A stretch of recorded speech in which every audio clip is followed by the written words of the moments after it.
നമസ്കാരം, എല്ലാവർക്കും മാമീസ് ഫുഡ് കോർട്ടിലേക്ക് സ്വാഗതം. അപ്പോൾ ഇന്ന് എളുപ്പത്തിൽ റെഡിയാക്കാൻ പറ്റുന്ന ഒരു പുളിശ്ശേരിയുടെ റെസിപ്പി ആയിട്ടാണ് ഞാൻ വന്നിരിക്കുന്നത്. അപ്പോൾ മാങ്ങ വെച്ചിട്ടാണ് അപ്പോൾ ഈ സീസണിൽ ഉണ്ടാക്കാൻ പറ്റുന്ന ഒരു അടിപൊളി പുളിശ്ശേരിയുടെ റെസിപ്പിയാണ്. അപ്പോൾ ഇന്ന് നമുക്ക് മാമ്പഴ പുളിശ്ശേരി എങ്ങനെയാണ് ഉണ്ടാക്കുന്നതെന്ന് നോക്കാം. അപ്പോൾ ആദ്യം തന്നെ നമുക്ക് മാമ്പഴം ഒന്ന് വേവിച്ചെടുക്കണം. ഞാനൊരു 20 മാമ്പഴമാണ് കേട്ടോ എടുത്തിരിക്കുന്നത്, ചെറിയ സൈസിലുള്ളത്. ഇനി അഥവാ ചെറിയ സൈസിലല്ല നിങ്ങൾക്ക് കിട്ടിയിരിക്കുന്നതെങ്കിൽ വലിയ മാങ്ങ എടുത്തിട്ട് അതിൻ്റെ തോലൊക്കെ കളഞ്ഞിട്ട് ചെറിയ പീസസ് ആയിട്ട് കട്ട് ചെയ്തിട്ട് ഇതേപോലെ വേവിച്ചെടുത്താൽ മതിയാകും. അപ്പോൾ ഞാൻ നല്ലപോലെ ഇതിൻ്റെ തൊലിയൊക്കെ ഒന്ന് കളഞ്ഞെടുത്തിട്ടുള്ളതാണ്. അതൊരു പാത്രത്തിലേക്ക് ഇട്ട് കൊടുത്തിട്ടുണ്ട്. ഇനി ഇതിലേക്ക് ഒരു 1/2 ടീസ്പൂൺ അളവിൽ മഞ്ഞൾപ്പൊടി ചേർത്ത് കൊടുക്കാം. അതേപോലെ തന്നെ കുറച്ച് കറിവേപ്പിലയും കൂടി ഇട്ട് കൊടുക്കാം. ഇനി ഇതിലേക്ക് എരിവിന് 1 ടീസ്പൂൺ അളവിൽ മുളക് പൊടിയും കൂടി ചേർത്ത് കൊടുത്തിട്ടുണ്ട്. ഇതിലേക്ക് ഇനി ആവശ്യത്തിനുള്ള ഉപ്പും കൂടി ചേർത്ത് കൊടുക്കാം. അതേപോലെ തന്നെ ഞാനിപ്പോൾ 1 ടേബിൾ സ്പൂൺ അളവിൽ പഞ്ചസാര ചേർത്ത് കൊടുക്കുന്നുണ്ട്. അപ്പോൾ ഞാൻ എടുത്തിരിക്കുന്ന മാങ്ങയ്ക്ക് നല്ല മധുരം ഉള്ളത് കൊണ്ടാണ് 1 ടേബിൾ സ്പൂൺ ചേർത്ത് കൊടുത്തിരിക്കുന്നത്. അപ്പോൾ നിങ്ങൾ മാങ്ങയുടെ മധുരം നോക്കിയിട്ട് പഞ്ചസാരയുടെ അളവ് കൂട്ടുകയും കുറയ്ക്കുകയും ചെയ്യാം കേട്ടോ. അതേപോലെ ഇനി ഇതിലേക്ക് നമ്മുടെ മാങ്ങ വേവാൻ ആവശ്യത്തിനുള്ള വെള്ളം കൂടി ചേർത്ത് കൊടുക്കാം. എന്നിട്ട് ഇത് നല്ല പോലെ ഒന്ന് ഇളക്കി കൊടുക്കാം. അപ്പോൾ ഞാൻ ഈ സമയം ഇതിലേക്ക് പച്ചമുളകും അതേപോലെ തന്നെ ഇഞ്ചിയും ചേർത്ത് കൊടുക്കുന്നില്ല. തേങ്ങ അരയ്ക്കുന്ന സമയത്ത് അതിലേക്ക് ചേർത്തിട്ട് അരച്ചെടുക്കുകയാണ് ചെയ്യുന്നത്. അപ്പോൾ നമ്മൾ മുളക് പൊടി കുറച്ച് ചേർത്ത് കൊടുത്താൽ മതിയാകും. കാരണം എരിവിന് വേണ്ടിയിട്ട് പച്ചമുളകാണ് നമ്മൾ ഇതിലേക്ക് വേണ്ടിയിട്ട് യൂസ് ചെയ്യുന്നത്. അപ്പോൾ ഞാൻ നല്ല പോലെ ഇതങ്ങ് ഇളക്കി കൊടുത്തിട്ടുണ്ട്. ഇനി നമ്മൾ ഗ്യാസ് ഓൺ ചെയ്തിട്ട് ഇത് മൂടി വെച്ചിട്ട് നല്ല പോലെ മാങ്ങ വേവിച്ചെടുക്കുകയാണ് ചെയ്യേണ്ടത്. അപ്പോൾ നമുക്കിത് നല്ല പോലെ വെന്ത് വരട്ടെ. അപ്പോൾ നമുക്ക് മാങ്ങ വേവുന്ന സമയം കൊണ്ട് നമ്മുടെ കറിക്ക് ആവശ്യത്തിനുള്ള അരപ്പ് റെഡിയാക്കി എടുക്കാം. അപ്പോൾ അതിന് വേണ്ടിയിട്ട് ഞാനൊരു മീഡിയം സൈസിലുള്ള തേങ്ങയാണ് എടുത്തിരിക്കുന്നത്. അതിൻ്റെ പകുതി മുറി, ഒരു അരമുറി മാത്രമാണ് കേട്ടോ ചിരകി എടുത്തിരിക്കുന്നത്. അത് നമുക്ക് മിക്സിയുടെ ജാറിലേക്ക് ഇട്ട് കൊടുക്കാം. എന്നിട്ട് ഇത് നല്ല പോലെ അരച്ചെടുക്കണം. അപ്പോൾ ഇതിലേക്ക് നമ്മൾ എരിവിന് ആവശ്യത്തിനുള്ള പച്ചമുളക് ചേർത്ത് കൊടുക്കണം. ഞാനിപ്പോൾ ഒരു 5 പച്ചമുളകാണ് കേട്ടോ ചേർത്ത് കൊടുത്തിരിക്കുന്നത്. അപ്പോൾ നമ്മൾ 20 മാങ്ങയുണ്ട്. അപ്പോൾ അതേപോലെ തന്നെ 1 ടീസ്പൂൺ മുളക് പൊടിയോ ചേർത്ത് കൊടുത്തിരുന്നുള്ളൂ. അപ്പോൾ എരിവിനനുസരിച്ച് നിങ്ങൾക്ക് കൂട്ടുകയും കുറയ്ക്കുകയും ചെയ്യാം കേട്ടോ പച്ചമുളകിൻ്റെ എണ്ണം. അതേപോലെ ഒരു ചെറിയ കഷ്ണം ഇഞ്ചി, 2 വെളുത്തുള്ളി, അതേപോലെ തന്നെ ഒരു 1/4 ടീസ്പൂൺ അളവിൽ കുരുമുളക്, മുഴുവനെപ്പാടുള്ള കുരുമുളക്, ഒരു 1/2 ടീസ്പൂൺ അളവിൽ ജീരകം കൂടി ചേർത്ത് കൊടുക്കാം. ഇനി ഇതിലേക്ക് കുറച്ച് വെള്ളം ചേർത്തിട്ട് നല്ല മഷി പോലെ തേങ്ങ അരച്ച് കൊണ്ടുവരണം കേട്ടോ. അപ്പോൾ ആദ്യം കുറച്ച് വെള്ളം ഒഴിക്കാം. അതിനുശേഷം അരയ്ക്കുന്ന സമയത്ത് കുറവാണെന്ന് തോന്നുകയാണെങ്കിൽ കുറച്ചും കൂടി വെള്ളം ഒഴിച്ചിട്ട് അരച്ച് കൊണ്ടുവരാം. തേങ്ങ ഇപ്പം ഞാൻ നല്ല പോലെ അരച്ച് കൊണ്ടുവന്നിട്ടുണ്ട്. അപ്പോൾ തേങ്ങ അരയ്ക്കുമ്പോൾ കുറച്ച് വെള്ളം ഒഴിച്ചിട്ട് അരച്ചെടുക്കുക. അതല്ലെങ്കിൽ തേങ്ങ നല്ല പോലെ അരഞ്ഞ് കിട്ടില്ല കേട്ടോ. ഇനി ഇത് നമുക്ക് മാറ്റി വയ്ക്കാം. അപ്പോൾ മാങ്ങ നമുക്ക് വെന്തിട്ടുണ്ടോ എന്ന് നോക്കാം. ഇപ്പോൾ ഇതാ നമ്മുടെ മാങ്ങയിൽ വെള്ളമൊക്കെ ഒന്ന് വറ്റി വന്നിട്ടുണ്ട്. അതേപോലെ തന്നെ മാങ്ങ നല്ല പോലെ വെന്തും വന്നിട്ടുണ്ട് കേട്ടോ. അപ്പോൾ ഇത്രയ്ക്ക് മതി. നമുക്ക് ഈ സമയം തേങ്ങ അരച്ചത് ചേർത്ത് കൊടുക്കാം.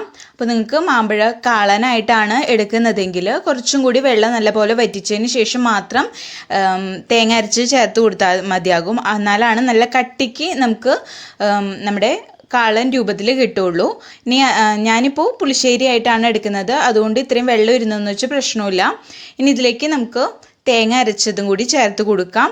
അപ്പോൾ ഞാൻ ഇതിനേക്കാളും മുമ്പ് പൈനാപ്പിൾ വെച്ചിട്ടുള്ള പുളിശ്ശേരിയുടെ റെസിപ്പി ഇട്ടിട്ടുണ്ട്. അപ്പോൾ അത് കാണാത്തവരുണ്ടെങ്കിൽ ഒന്ന് കാണാം.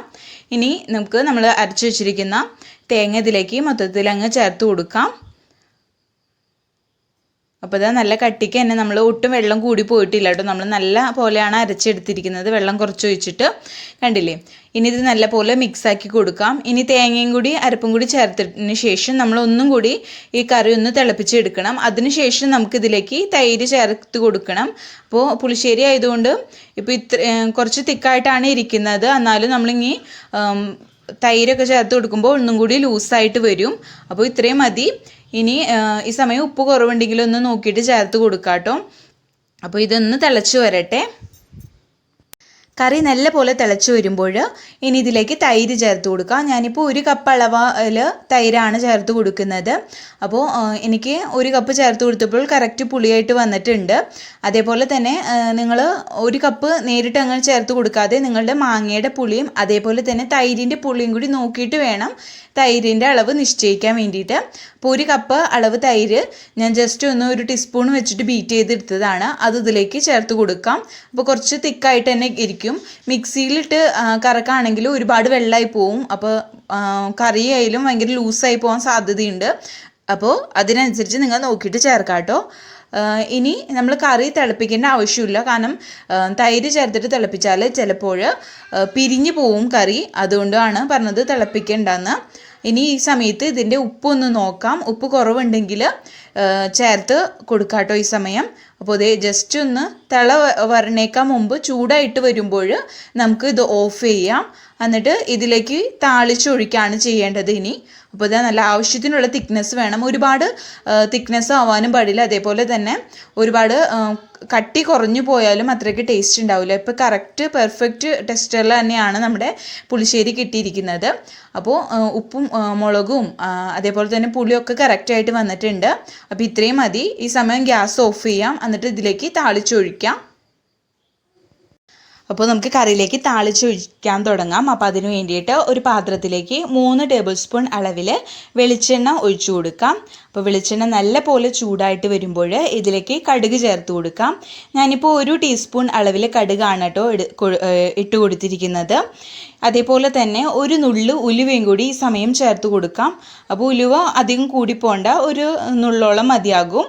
അതും കൂടി ചേർത്ത് കൊടുക്കാം. അപ്പോൾ ഉലുവയും അതേപോലെ തന്നെ കടുകും പൊട്ടി വരുന്ന സമയത്ത് തന്നെ നമുക്കിതിലേക്ക് വറ്റൽമുളക് ചേർത്ത് കൊടുക്കാം. ഞാനിപ്പോൾ ഒരു 3 വറ്റൽമുളകാണ് എടുത്തിരിക്കുന്നത്. അത് ഇതേപോലെ ചെറിയ പീസസ് ആയിട്ട് കട്ട് ചെയ്തിട്ടുണ്ട്. അത് ഇതിലേക്ക് ഇട്ട് കൊടുക്കാം. എന്നിട്ട് വറ്റൽമുളകും കടുകും ഉലുവെല്ലാം പൊട്ടി വരുന്ന സമയത്ത് നമുക്ക് ഗ്യാസ് ഓഫ് ചെയ്യാം. എന്നിട്ട് ഇതിലേക്ക് ഒരു 2 തണ്ട് കറിവേപ്പിലയും കൂടി ചേർത്ത് കൊടുക്കാം. അപ്പോൾ അതേപോലെ തന്നെ ഒരു 1/4 ടീസ്പൂൺ അളവ് മുളക് പൊടിയും കൂടി ചേർത്ത് കൊടുക്കുന്നുണ്ട്. അപ്പോൾ അതും കൂടി ചേർത്ത് കൊടുത്താൽ നല്ല കളറായിരിക്കും നമ്മുടെ കറിക്ക്. എന്നിട്ട് നമുക്ക് പെട്ടെന്ന് തന്നെ നമ്മുടെ കറിയിലേക്ക് ഒഴിക്കാം.